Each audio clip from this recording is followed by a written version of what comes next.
A caption, Old Vic Touch Tour.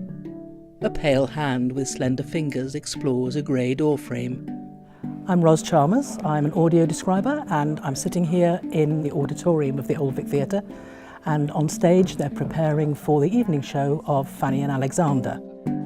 A group of blind and partially sighted people make their way through the wings to reach the Old Vic stage. Describer Tony McBride welcomes them.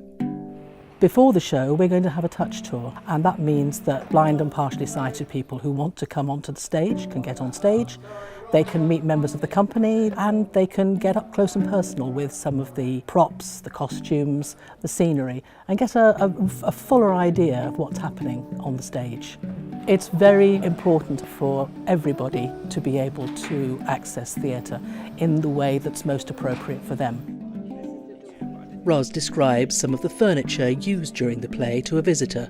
The woman smiles. To actually be able to handle things and to be able to speak to the actors, speaking in the accents that they might use during the show, it helps them to follow things all the way through.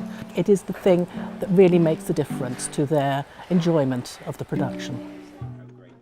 Tony McBride looks on as a man examines costumes on a rail. Another man, Robin Tew, runs his fingers over a blue corduroy dress. He's with Louise, the wardrobe mistress, and Louis, one of the Old Vic's trained ushers. Robin Tew. When you first walk onto a stage, it's a really exciting feeling. But I love costumes, and so we spent quite a long time looking at all the theatrical costumes. That was great fun. The furniture that they're sitting on, or the tables that they're eating from, and oddly enough, even seeing something like the wind machine. If you've actually touched it, it becomes like 10 times as real.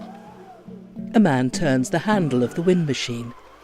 Drina Parker with Richard, her adult son. Richard loves coming along to the Old Vic because it's like coming to a family function, really. We're always greeted and made to feel very welcome. We feel the set and the costumes, and the actors sometimes come and give us the voices in which they'll be speaking, so Richard can actually identify, and that's also very helpful. Brian Lipson.